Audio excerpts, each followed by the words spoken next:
শাহাদাতের তামান্না নাই, আকাঙ্ক্ষা নাই, এটা মুনাফিকের চরিত্র, এটা ইমানদারের চরিত্র। ভারত পাকিস্তান যে যুদ্ধ শুরু হয়েছে, আমাদের দেশে অনেকে আশা করছে যে এই যুদ্ধে আমরাও সামিল হয়ে যাব বা আমরাও যুদ্ধ করব। প্রথম কথা হলো যে নবী করিম সাল্লাল্লাহু আলাইহি সাল্লামের প্রতিশ্রুত সেই ঐতিহাসিক মুসলমানদেরকে বাতিলের বিরুদ্ধে লড়তে হবে, জীবন দিতে হবে, জিহাদে যেতে হবে, এটার জন্য মুসলমান প্রস্তুত থাকতে হবে। মুসলমান কখনো ভীতু হয়ে জীবন বাঁচানোর জন্য আপনার চেষ্টা করবে এবং শাহাদাতকে এড়ানোর চেষ্টা করবে, এটা মুসলমানের কাজ হতে পারে না। মুসলমান সবসময় শাহাদাতের তামান্না তার অন্তরে লালন করতে হবে। শাহাদাতের তামান্না নাই, আকাঙ্ক্ষা নাই, এটা মুনাফিকের চরিত্র, এটা ইমানদারের চরিত্র। তামান্না আমাদের থাকতে হবে যে আল্লাহ মৃত্যু যখন হবে, আল্লাহুম্মা ইন্নী আসআলুকা শাহাদাতান ফি সাবিলিক, ওমর রাদিয়াল্লাহু আনহু দোয়া করতেন, আল্লাহ আপনার কাছে আপনার রাহে শহীদ হয়ে যেন আমার মৃত্যু হয়, সেটাই আমি চাই। সাধারণ মৃত্যু আমরা চাইব না, এটা একজন ইমানদারের কামনা থাকবে। কিন্তু সাধারণ পরিস্থিতিতে আমরা যুদ্ধ আল্লাহর কাছ থেকে চেয়ে নিব না।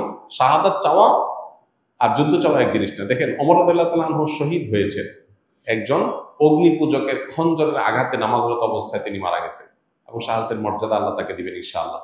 অথচ তিনি কিন্তু কোনো লড়াইয়ে মারা যান নাই, এবং তিনি দোয়া করতেন, আল্লাহুম্মা ইন্নী আসআলুকা শাহাদাতান ফি সাবিলিক ওয়াল মাউত ফি বিলাদি হাবিবিক, আল্লাহ আপনার রাহে শাহাদাতও চাই, আবার আপনার রাসূলের শহরে মৃত্যুও চাই।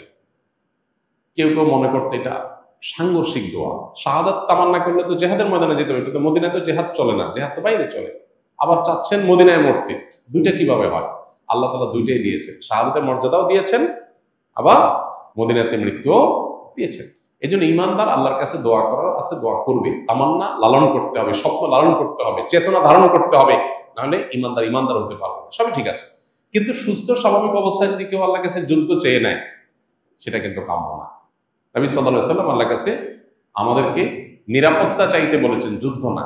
যুদ্ধ এসে গেলে করার জন্য প্রস্তুত থাকবো, তার জন্য প্রস্তুতি নিব, সবই ঠিক আছে, আলোচনা জারি রাখবো যাতে করে চেতনা শানিত থাকে, কিন্তু যেচে যুদ্ধ নিব না। আমরা আল্লাহর কাছে আমন, আফিয়া এবং সালামা এটা প্রত্যাশা করব, এবং সেই সাথে প্রতিটা এই জাতীয় বড় ঘটনা আমাদেরকে অনেক কিছু শেখায়, সেখান থেকে আমরা শিক্ষা গ্রহণ করব। আমরা সেখান থেকে বিভিন্ন ইবরত, বিভিন্ন শিক্ষা এটা গ্রহণ করে আমাদের জীবনকে আলোকিত করব, সমৃদ্ধ করব, ঈমানকে বাড়াবার চেষ্টা করব, এবং সেই সাথে মুসলমান হিসেবে অবশ্যই ইসলাম মুসলমানদের কল্যাণ, বিজয় এগুলো কামনা করব। সূরা রুম আমরা পড়ার চেষ্টা করতে পারি, যাদের সুযোগ আছে সূরা রুমের শুরুর আয়াতের তাফসীরটা পড়ে দেখতে পারি। সেখানে আল্লাহ রাব্বুল আলামিন নবী সাল্লাল্লাহু আলাইহি সাল্লামের সময়কার সাহাবীদের মক্কায় থাকাকালীন সময় তারা যখন রোমানদের সাথে পারস্যের লোকদের যখন যুদ্ধ হয়েছে, তখন রোমানরা আহলে কিতাব হওয়াতে তাদের বিজয় কামনা করছেন মুসলমানরা, আর মক্কার মুশরিকরা ওই যে রোমান মুশরিকদের পারস্যের মুশরিকদের তারা বিজয় কামনা করেছে। তো এই যে মুসলমানরা নিজের মুসলিম ভাইও না, তারপরেও শুধুমাত্র আহলে কিতাব হওয়ার কারণে মুশরিকদের চাইতে কাছাকাছি আদর্শিকভাবে অবস্থান, সেই কারণে সমর্থন করার বিষয়টা সাহাবীদের মধ্যে দেখা গেছে, এবং আল্লাহ তাআলা সেটাকে অ্যাপ্রিসিয়েট করেছেন। এখান থেকে বোঝা গেছে যে কোনো যুদ্ধ বিগ্রহ, যে কোনো ঘটনায় দিন শেষে মুসলমান এবং ইসলামের কল্যাণকামী হবে, বিজয় প্রত্যাশী হবে, তার জন্য দোয়া করবে, তার জন্য সচেষ্ট থাকবে, সেটা তো অবশ্যই ইমানের দাবি, সেটা আমাদের করতে হবে। আল্লাহ আমাদেরকে, আমাদের প্রিয় স্বদেশকে নিরাপদ রাখুন, গোটা বিশ্বকে আল্লাহ নিরাপদ রাখুন, সকল প্রকার জুলুমের আল্লাহ তাআলা অবসান ঘটিয়ে দিন। মুসলমানদের উপরে যে সমস্ত জুলুম চলছে সারা বিশ্বব্যাপী, কোনো কিছু না করে মুসলমানরা দোষী প্রমাণ হওয়ার আগে মুসলমানদের দেশের উপর আক্রমণ, এই জিনিসগুলো থেকে আল্লাহ তাআলা আমাদের মুসলমানদেরকে হেফাজত করুন, আমাদের শক্তিমত্তাকে আল্লাহ তাআলা বৃদ্ধি করে দেন, বাড়িয়ে দিন। মুসলমান এবং অমুসলমানদের মধ্যে কোনো সংঘাত বা যুদ্ধ সংঘটিত হলে একজন মুসলমান হিসেবে আমাদের কোন পক্ষে থাকা উচিত বা করণীয় কি, এটা তো বলার অপেক্ষা রাখে না, প্রশ্ন করার অপেক্ষা রাখে না।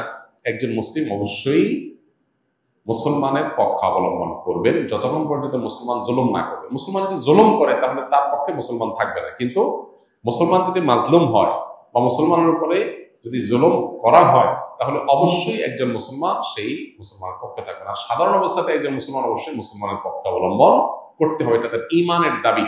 আলহামদুলিল্লাহ ওয়াল বুগদুলিল্লাহ, আল্লাহর জন্য ভালোবাসা, আল্লাহর জন্য বৈরিতা, এটা না থাকলে ঈমান থাকবে না, এটা আমাদের মাথায় রাখতে হবে। অতএব পৃথিবীর যে কোনো প্রান্তে মুসলমান আক্রান্ত হলে আমাদের মুসলমানদের পরস্পরের প্রতি সহমর্মিতা হতে হবে, একটা দেহের মতো। নবী সাল্লাল্লাহু আলাইহি ওয়াসাল্লাম বলেছেন, মাসালুল মুমিনিনা ফি তাওয়াদ্দুহিম ওয়া তারাহুমিহিম ওয়া তাআতুফিহিম কামাসালিল জাসাদ। সমস্ত মুসলমানদের পরস্পরের সহমর্মিতা, তাদের পরস্পরের প্রতি আন্তরিকতা, এগুলোর ক্ষেত্রে তারা একটা দেহের মতো। একটা দেহের এক অংশ যেরকম কষ্ট পেলে অন্য অংশ সেটাকে অনুভব করে, পুরো শরীরে সেটাকে কষ্ট অনুভব করে, ঠিক একইভাবে মুসলমানরা কোথাও আক্রান্ত হলে আমরা সবাই কষ্ট অনুভব করব, তাদের বিজয়ে আমরা খুশি হব। এটা আমাদের ইমানের দাবি, এটা ইমানের পাঠ। এখানে যদি আমরা অতি উদার হতে যাই, হ্যাঁ, এখানে যদি আমরা ধর্মের গণ্ডির ঊর্ধ্বে উঠে তথাকথিত মানবিক হতে যাই, তাহলে সেক্ষেত্রে কোনো কোনো ক্ষেত্রে ধর্ম থেকে, দিন থেকে, ইমান থেকে খারিজ হওয়ার আশঙ্কা আছে। এই বিষয়টা আমাদের মাথায় রাখতে হবে।